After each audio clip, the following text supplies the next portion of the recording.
பூமாதேவியின் அம்சம் அவர்களுடைய தோற்றம் பார்த்தா காற்று பன்றியின் தோற்றமாக இருக்கும். சாயந்தர வேளையிலிருந்து தான் பூஜை ஆரம்பிக்கணும். சங்கு பூன்னு மலரும். வாராகிக்கு அவ்வளோ விசேஷம். இன்னும் சொல்ல போனா நித்திய கல்யாணின்னு பூ இருக்கும். தெய்வத்தை குழந்தையா பாவிங்க, அம்மாவா பாவிங்க. ஸ்ரீ மாத்ரே நமக. பிரபஞ்ச ஜோதிட நேயர்களுக்கு வணக்கம். எல்லோரும் ஆவலுடன் எதிர்பார்த்து கொண்டிருக்கின்ற வாராகி நவராத்திரி எனும் ஆஷாட நவராத்திரியை பத்தி இன்னைக்கு பேசுவோம். ஜூலை மாதம் 15ஆம் தேதி முதல் ஆரம்பமாகிறது. 9 நாட்கள் திருவிழாவாக ஜூலை 23 வரை நடைபெறும். இந்த வாராகி நவராத்திரி அப்படிங்கிறது சாக்த பக்தர்களுக்கு ரொம்ப ரொம்ப விசேஷமானது. ஆதிபராசக்தியை தெய்வமாக மார்க்கமாக கொண்டு வழிபடக்கூடியவர்கள். இவர்களை தான் ஸ்ரீவித்யா உபாசகர்கள் மற்றும் சாக்த பக்தர்கள் அப்படின்னு சொல்லுவாங்க. இது இல்லாம 5 மார்க்கங்கள் இருக்கு. இது எல்லாம் ஆதிசங்கரர் பகவத் பாதாள் நெறிப்படுத்தி கொடுத்தது. முன்னாடி அவருடைய வாழ்ந்த காலத்துல பல்வேறு மார்க்கங்கள் இருந்து பல பிரிவுகள்னால நிறைய விஷயங்கள்லாம் நடைபெற்றது. அதை நெறிப்படுத்தி 6 மார்க்கங்கள் அழகாக கொடுத்தார். அதை விஷ்ணுவை வணங்கக்கூடியவர் வைணவமாகவும், சிவனை வழிபடக்கூடியவர் சைவமாகவும், சாக்தம் எனும் ஆதி பரம்பொருளான ஆதிபராசக்தியை வழிபடுபவர்களும், அதே போல பார்த்தீங்கன்னா கானாபத்தியம் என்பது கணபதியை வழிபடுபவர்களும், கௌமாரம் என்று முருகனை வழிபடக்கூடியவர்களும், சௌரம் என்று சூரியனை கடவுளாக வழிபடக்கூடியவர்களும் என்று இந்த 6 மார்க்கங்கள். இதுல சாக்த மார்க்கம் என்பது தேவிகளை கொண்டாடுவது, சக்தி இல்லையா, அதனால சாக்தம். இந்த ஆதி பரம்பொருளான சக்தி அவர்கள்கிட்டேந்து வந்த தெய்வங்கள் ஷாமளை மற்றும் வாராகி. லலிதா சகஸ்ரநாமம் நல்ல உற்று நோக்கி அதனுடைய பொருள் தெரிந்தவர்களுக்கு நிச்சயமாக தெரியும். ஆதி பரம்பொருளான லலிதா பரமேஸ்வரியின் சேனாதிபதியாக வாராகி அம்மா இருப்பாங்க, மந்திரினியாக ஷாமளை இருப்பாங்க. பண்டனை அழிப்பதற்காக தோன்றிய லலிதையுடன் வாராகியும் ஷாமளையும் வருவாங்க. கிரி சக்கர ரதாரூட தண்டநாதா புரஸ்கிருதா அப்படிங்கிற அந்த வாக்கியம், அந்த நாமாவளி வாராகி தண்டநாதை எனும் வாராகியை குறிப்பது. அம்பாள் சக்கரராஜத்தில் லலிதை பவனி வருவாங்க. சக்கரராஜ ரதாரூட சர்வாயுத பரிஷ்கிருதான கேய சக்கர ரதாரூட மந்திரினி பரிசேவிதான ஷாமளை வருவாங்க. கிரி சக்கர ரதாரூட தண்டநாதா புரஸ்கிருதான வாராகி வருவாங்க. இங்கேருந்துதான் வாராகியுடைய தோற்றம் அப்படிங்கிறது நமக்கு இங்க லலிதா சகஸ்ரநாமம் மூலமாக தெரிகிறது. வாராகி என்பது சாக்ஷாத் மகாலட்சுமியின் ஸ்வரூபம், பூமாதேவியின் அம்சம் அவர்களுடைய தோற்றம் பார்த்தா காற்று பன்றியின் தோற்றமாக இருக்கும். அந்த காட்டுப்பன்றியுடைய சுபாவம் எப்படி இருக்கும் அப்படின்னு பாத்தீங்கன்னா, மண்ணை அப்படியே ஆழ தோண்டி அடியில இருக்கக்கூடிய அத்தனை விஷயங்களையும் எடுக்கும். நமக்குள்ள இருக்கக்கூடிய அந்த கர்ம வினைகளை அப்படியே களைந்து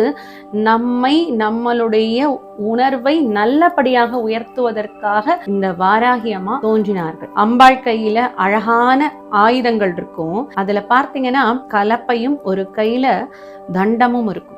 தண்டம் என்பது தண்டநாதா கையில வச்சுட்டு இருக்கிறதுனால தான் அம்பாளுக்கு தண்டநாதான்னு சிறப்பு பெயர். தண்டநாதா எது அப்படி வச்சிருக்காங்கன்னா, நம்மளுடைய பெரியவர்கள் சொல்லுவாங்க, யாராவது ஒருத்தர் தப்பு பண்ணாக்க என்ன சொல்லுவாங்க, சாமதான பேத தண்டம் அப்படிம்பாங்க. இதுவா சமாதானமாக சொல்லணும், கொஞ்சம் மிரட்டி சொல்லணும், அப்புறம் இன்னும் கொஞ்சம் அதட்டலா சொல்லணும். எதுக்கும் சரிப்பட்டு வரல அப்படின்னா தண்டம் சொல்லக்கூடிய தண்டாயுதத்தினால் அவர்களுக்கு ஒரு பெரிய அடி விழும். அதற்குள்ளேயே நமக்கு கொடுக்கிற வாய்ப்பை நம்ம சரிப்படுத்தி நம்மை நெறிப்படுத்திக்கணும். இல்லைன்னா அங்கேருந்து பெரிய அடியா விழும். இது நம்மை சுற்றி இருப்பவர்களுக்கு மட்டுமில்ல, சாக்த பக்தர்கள், அதுவும் வாராகி பக்தர்களுக்கும் இது பொருந்தும். அம்மாவை நாம வழிபடுறதுனால நம்மை நாம சரியான படியில நம்மை நெருப்படுத்திக்கலாம். கலப்பையும் அது போலதான். கலப்பை எதற்கு பயன்படுத்துகிறோம்? ஒரு நிலத்தை நல்லா தோண்டி அதை சரி பண்ணி லூஸ் பண்ணுவாங்க. அந்த மண்ணை லேசுப்படுத்தினால்தான் விதை விதைக்க முடியும். அது போல இறுகிய மனது, பூர்வ ஜென்மத்துல கிடைச்ச ஒரு அந்த தோஷங்கள்,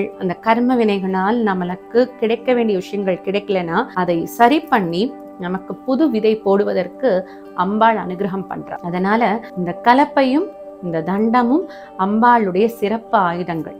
இதை ரெண்டையும் ஏந்தி கொண்டு அம்பாள் பவனி வருகிறாள் அப்படின்னா அந்த வீட்டுக்கு வந்த உடனேவே லலிதாமாவும் கூட வருவாங்க. அதனால லலிதையை போற்றுபவர்களும் வாராகியை போற்றுங்கள். அதே போல வாராகியை போற்ற போற்ற லலிதையும் வருவார்கள். அப்பேற்பட்ட விசேஷமான இந்த வாராகி நவராத்திரி ஜூலை மாதம் 15ஆம் தேதி முதல் ஆரம்பமாகிறது. அப்ப என்ன பண்ணலாம் அப்படின்னா, சாக்த பக்தர்கள் பாத்தீங்கன்னா அவங்க வீட்டுல ரொம்ப விசேஷமாவே கொண்டாடுவாங்க. மாவிலை தோரணம் கட்டி பிரதமை அன்னைக்கு ஆரம்பிச்சிடணும். முடிஞ்சா ஒரு கலசம் வைத்து பூஜை பண்ணலாம். கலசம் அப்படிங்கிறது ஒரு சிறு சொம்பு, ஒரு வெங்கல சொம்பு இல்ல வெள்ளி சொம்பு, என்ன யார் வீட்டுல எது இருக்கோ அதுல நீரை நிரப்பி அதுல பச்சை கற்பூரம், ஏலக்காய், இது போல வாசனை திரவியங்கள் போட்டு அதற்கு மேல மாவிலை வைத்து அதுல ஒரு முழு தேங்காயை வைத்து மஞ்சள் குங்குமம் வைத்து ஆவாகனம் செய்யும். இது காலையில செஞ்சிருங்க. சாயந்தர வேளையிலிருந்து தான் பூஜையை ஆரம்பிக்கணும். ஒவ்வொரு நாள் மாலை வேளையிலும் நீங்க வாராகியோடைய அஷ்டோத்திரம் படிக்கலாம், அல்லது சஹஸ்ரநாமம், லலிதா சஹஸ்ரநாமம் படித்தாலே அங்க வாராகி நிச்சயமாக வந்து அவர்களுடைய அருளை பொழிவாள். அதனால ஒவ்வொரு நாளும் முடிஞ்ச வரைக்கும் இந்த 9 நாளும் விடாமல் லலிதா சஹஸ்ரநாமம் பாராயணம் பண்ணலாம். வாராகிக்கு சஹஸ்ரநாமங்கள் இருக்கு, அந்த நாமாவளி சொல்லி அர்ச்சனை பண்ணலாம். இது போலெல்லாம் செய்துட்டு ஒவ்வொரு நாளும் ஏதாவது உங்களால முடிஞ்ச நைவேத்தியம் இதெல்லாம் வச்சுட்டு வரலாம். நைவேத்தியம்னு பார்க்கும்பொழுது சில பேர் கேட்பாங்க, என்ன மாதிரிலாம் நைவேத்தியம் பண்ணலாம்னா, கிழங்கு வகைகள் அம்பாளுக்கு ரொம்ப விசேஷம். அதனால சக்கரவள்ளி கிழங்கு, குச்சி கிழங்குங்கிறது மாதிரி இந்த கிழங்கு வகைகள்லாம் செய்யலாம்.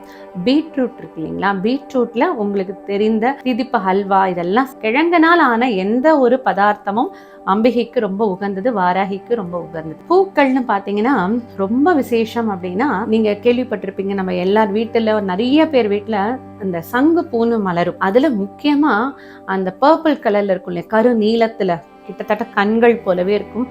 வாராகிக்கு அவ்வளோ விசேஷம். இன்னும் சொல்ல போனா நித்திய கல்யாணின்னு பூ இருக்கும், அந்த லைட் பர்பிள் கலர்ல இருக்கிற அந்த பூ இருக்கு இல்லைங்களா, வாராகிக்கு ரொம்ப விசேஷம். இது போல உங்களுக்கு கிடைக்கக்கூடிய பூக்களுடன் சேர்த்து இந்த பூக்களையும் போட்டு தினம் ஒரு அர்ச்சனை, தினம் ஒரு சுவாமிக்கு நைவேத்தியம், நம்ம மனசோட திருப்தியா பாவனையோட அம்பாள் கிட்ட நம்ம போகக்கூடிய ஒரு விஷயங்கள் இதெல்லாம் செய்துட்டு ஒவ்வொரு நாளும் அவர்களுக்கு தீப ஆராதனை எல்லாம், தூப தீப ஆராதனை எல்லாம் செய்துட்டு 9வது நாள் நல்ல பூரணமாக அம்பாளை துதித்து ஆரத்தி எடுத்து அம்பாளை நமஸ்கரிக்கலாம். இப்படி செய்யும் பொழுது என்ன ஆகும் அப்படின்னா, அந்த வீட்டுல எப்பேற்பட்ட தடையும் நீங்கும். தடை அப்படின்னு பாத்தீங்கன்னா, நமக்குள்ள இருக்கக்கூடிய எதிரிகளும் நம்மை சுற்றி இருக்கக்கூடிய எதிரிகளும். அப்ப நமக்குள்ள இருக்கக்கூடிய எதிரிகள் அப்படின்னு சொல்ற மாதிரி காமம், குரோதம், லோபம், மதம், மோகம், ஆச்சரியம் சொல்லக்கூடிய ஷட்ரிபுக்கள், இந்த 6 பேரையும் அம்பாள் நமக்குள்ளேந்து வெளியில துரத்தி விட்டுருவாங்க. அப்படி துரத்துறாங்க அப்படின்னா என்ன அர்த்தம்னா, நம்மை செம்மைப்படுத்துவார்கள், நம்மை நெறிப்படுத்துவார்கள். அப்படி பண்ணும் பொழுதே நமக்கு வெளியில இருக்கக்கூடிய பகைவரையும் அம்பாள் நல்லபடியாக அவங்க கிட்டே இருந்து நம்மை பாதுகாப்பார்கள். அதனால என்ன நடக்கும் அப்படின்னா, பூரண பாதுகாப்பு. ஒருத்தர் வந்து வாராகி உபாசகர், வாராகியை வழிபடுறாங்கன்னா அவங்கள சுத்தி ஒரு நல்ல ஒரு கவச்சம் ஒன்று நிச்சயமாக உண்டு. எதிரிகள் கிட்ட வருவதற்கு பயப்படுவார்கள். எப்பேற்பட்ட எதிரிகளும் எல்லாருக்கும் ஒரு பயம் வரும். வாராகிய வீட்டுல வழிபடலாமா, வாராகியோட விக்கிரகம் வச்சுக்கலாமா? நிச்சயமா வச்சுக்கலாங்க. நான் பல பதிவுகள்ல போட்டிருக்கேன், உக்ர தெய்வம் சொல்லிட்டு தெய்வங்களை ஒதுக்கி வைக்காதீங்க. அந்த உக்ர தெய்வங்கள் எல்லாம் நம்மை பாதுகாப்பதற்காக தோன்றியவர்கள், அவதாரம் எடுத்தவர்கள். உக்ர தெய்வம் எதற்காக வராங்கன்னா, ஒரு பகையை அழிப்பதற்காக, ஒரு அசுரத்தன்மையை அழிப்பதற்காக. அப்படி இருக்கும்போது இந்த தெய்வத்துடைய அருள் நமக்கு இருந்தால்தான் நம்ம இந்த பகையிலிருந்து நம்மை தற்காத்து கொள்ளலாம். அதுவும் இந்த கலிகாலத்துல நம்மை தற்காத்து கொள்வது தினம் தினம் நம்ம வந்து கடவுளுடைய அனுகிரகம் வேண்டும். அதனால அம்பாள் வாராகியுடைய முழு அருளை பெறுவதற்கு இந்த வாராகி நவராத்திரி நம்ம கொண்டாடலாம். முடிஞ்சா ஒரு சின்ன போட்டோ வாங்கி வச்சு வீட்டுல பூஜிக்க ஆரம்பிங்க. அப்படி இல்லையா, விளக்குல ஆவாகனம் பண்ணுங்க. ஒரு சின்ன விக்கிரகம் இருக்கு அப்படின்னா அந்த விக்கிரகத்துக்கு அழகாக அபிஷேகம் ஆராதனை எல்லாம் பண்ணி புது ஆடை உடுத்தி அம்பாளுக்கு, எப்படி ஒரு சின்ன ஒரு குழந்தை நம்ம வீட்டுக்கு வந்தாலோ அவங்களுக்கெல்லாம் அழகு பண்ணி அவங்கள வந்து சாப்பாடு கொடுத்து எல்லாம் அவ்வளோ ரசிப்போம் இல்லையா, அது போலவே தெய்வத்தை குழந்தையா பாவிங்க, அம்மாவா பாவிங்க.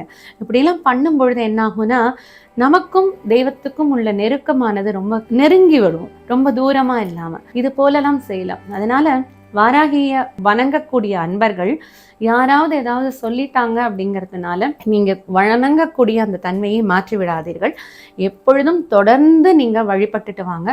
அம்மா கூடவே இருப்பதற்கு நிறைய சாட்சியங்கள் உண்டு. அதாவது கனவுல வந்து கொடுப்பாங்க, குதிரை சத்தம் கேட்கும், பிளிர்ற சத்தம் கேட்கும், சலங்கை சத்தம் கேட்கும். இப்படி நிறைய விஷயங்கள்ல நமக்கு பயமுறுத்தாதவாறு நம்மை வந்து அம்பாள் வந்துட்டாங்கிறதுக்கான அக்னாலஜ்மெண்ட் நிச்சயமா கிடைக்கும். அதனால அம்பாளை, வாராகியை நம்ம தொழுது ஒவ்வொரு நாளும் இந்த 9 நாட்களும் நமக்கு வேண்டிய அனைத்து வளங்களையும், ஏன்னா நம்ம ஏற்கனவே சொன்னோம் பூமாதேவி மகாலட்சுமியின் வடிவம் அப்படிங்கும் பொழுது அந்த இடத்துல நிச்சயமாக அந்த வீடு செல்வ செழிப்போட பாதுகாப்போட அம்பாளுடைய அனுகிரகத்தோட எல்லாம் கிடைக்க பெற்று நிறைவான வாழ்க்கையை வாழலாம். ஓம் ஷியாமளாய வித்மஹே ஹலஹஸ்தாய தீமஹி தன்னோ வாராகி பிரச்சோதயாத். குண்டலினி புரவாசினி சண்டமுண்ட விநாசினி பண்டிதஸ்ய மனோன்மணி வாராகி நமோஸ்துதே.